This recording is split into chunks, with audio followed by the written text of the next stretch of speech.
Hi மக்களே வணக்கம். சுட்டுமுடி சுடரிலே பார்த்தீங்கன்னா, நம்ம கருணா மாஸ்டர் பிளான் பண்ணிட்டாங்க. எப்படியோ நம்ம பார்வதிய ஒரு வழியா கொன்னுட்டோம்.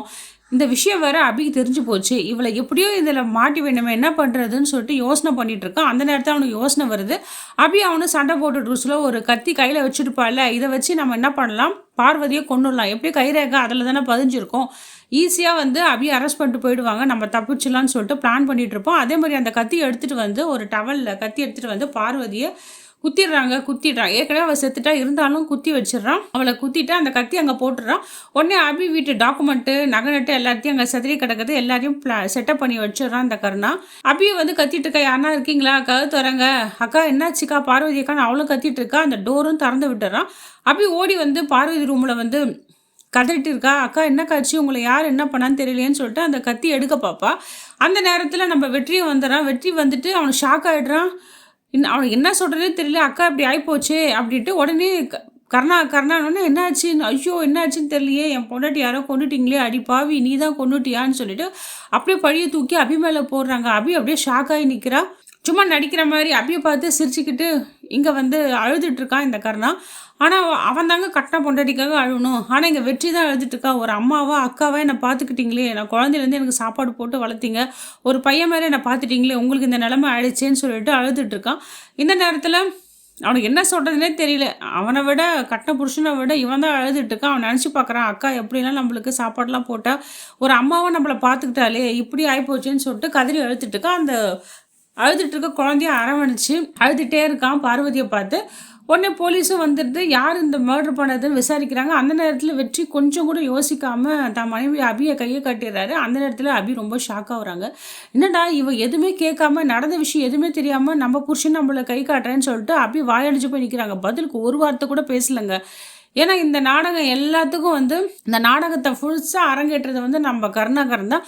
அந்த நேரத்தில் போலீஸ்கிட்ட வாக்குமூலம் கொடுக்குறோம். சார் இவரோட பத்திரம்லாம் இங்கே இவளோட பத்திரம் அடமானம் இருந்தது. அது எப்படியோ பார்வதி கிட்ட வாங்கணும். நகை நட்டுக்கெலாம் ஆசைப்பட்டு வெற்றியும் லவ் பண்ணி கல்யாணம் பண்ணிட்டு, ஏன்னா வெற்றிக்கும் இது தெரியணும்ல எதுக்காக வந்தான்னு சொல்லிட்டு அவளோட கேரக்டரை பற்றி அவங்ககிட்ட சொல்லணும்னு என்ன பண்ணுறான், இவளை வேணும்னே வெற்றியை லவ் பண்ணுற மாதிரி நடித்து கல்யாணம் பண்ணிவிட்டு நெய்சேர்ந்து வீட்டுக்கு வந்துட்டேன் சார். நான் ஆள் இல்லாத பார்த்து என் பொண்டாட்டியை நகைக்காகவும் சொத்துக்காகவும் பணத்துக்காகவும் இப்படி அநியமாக குத்தி கொலை பண்ணிட்டார் சார். நான் என்ன பண்ணுவேன், குழந்தை வச்சுக்கிட்டு கடவுளே நம்பி ஏமாந்துட்டேன்னு சொல்லிட்டு அழுது நாடகம் ஆடுறான்.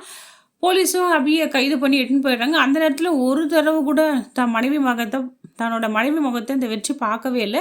ஏன்னா அவருடைய எண்ணம் ஃபுல்லாக பார்வதி அக்காக்கு அப்படி அநியாயம் நடந்து போச்சு, கொண்டுட்டாங்களே, அபி இதுமாரி பண்ணிட்டாளேன்னு சொல்லிட்டு அபியை நம்பாமல் ரொம்ப கதறி அழுதுட்டு இருக்கா. இதுக்கு பின்னாலாம் கருணா தான் இருக்கான்னு சத்தியமாக நம்ம வெற்றிக்கு தெரியவே தெரியாதுங்க. இதெல்லாம் நினச்சி பார்த்து நம்ம கூட இருக்கிற ஒரு கைது கிட்ட நம்ம அபிநய சொல்லிட்டு இருக்காங்க. அவங்களும் அழாத அபி, எல்லாம் பார்த்துக்கலாம், எல்லாம் சரியாயிடுன்றாங்க. நான் எதுக்கு அழுவுறேன்னா, என் குழந்தை சுடர் பற்றி தான் நான் அழுதுட்டு இருக்கேன். இத்தனை நாள் கருணாகரன் வரல, இத்தனை வருஷத்துக்கு அப்புறம் என்னை பார்க்க வந்தான்னா ஏதோ இது பின்னாடி ஏதோ ஒரு பிரச்சனை இருக்குது, அது என்னன்னு தெரியலையே. அண்ணங்கிட்ட தான் என் குழந்தைய ஒப்படைச்சிருக்கேன். ஒருவேளை சுடருக்கு இவனால் எதனா ஆபத்து வருமானு பயப்படுறாங்க. தைரியமாக இரு அபி, அதெல்லாம் ஒன்றும் ஆகாது. அபி உன்னோட குழந்தைன்னு அவனுக்கு தெரிஞ்சால் தானே, அவங்க அண்ணன் வீட்டில் தானே சேஃபாக இருக்கா, அதை பற்றி நீ எதுவும் கவலைப்படாதான்னு சொல்லிட்டு இருக்காங்க.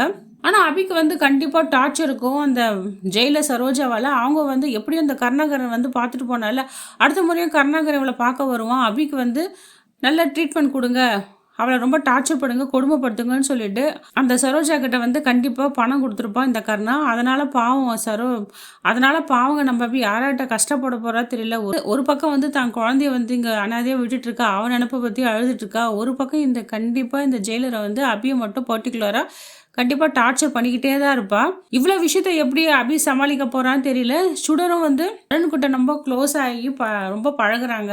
ஆனால் தியாவுக்கு மட்டும்தான் அவன் மேலே வெறுப்பாக இருக்குது. ஏன் தியாவுக்கு சுடரை கண்டா பிடிக்கும்னு தெரில. அவகிட்ட பேச மாட்டான், விளையாட மாட்டான். ஆனால் நம்ம சந்தம சுந்தரம் அவன் பையன் தருணும் மட்டும் நம்ம சுடர் பாப்பா கிட்ட ரொம்ப அன்பு பாசமாக இருக்காங்க. சுடர் பாப்பா மாமாட்ட கேட்குறாங்க, மாமா நான் கஷ்டப்பட்டு நான் படிக்கணும் மாமா, பெரிய ஆளாகி அபியை அம்முவனை வெளியில் இட்டுன்னு வரணும், அதுக்காக நீங்கள் தான் ஹெல்ப் பண்ணணும், எனக்கு படிக்க வைங்க மாமான்னு கேட்குறாங்க. சுந்தரம் என்ன பண்ணுவாங்க தெரியல. அபியோட விஷயத்தில் பொறுத்து பார்க்கலாம் மக்களே. கண்டிப்பாக இதுக்கு சரளா ஒத்துக்கவே மாட்டா. தருண் எப்படி சுடர்கிட்ட பேசணும், அது மாதிரி தியா பாப்பாவும் சுடர் பாப்பா கிட்ட பேசணும். இந்த வீடியோ உங்களுக்கு பிடிச்சிருந்தா மக்களே லைக் அண்ட் ஷேர் கமெண்ட் பண்ணுங்கள். அடுத்த வர வீடியோ உங்களை சந்திக்கிறேன். நன்றி, வணக்கம்.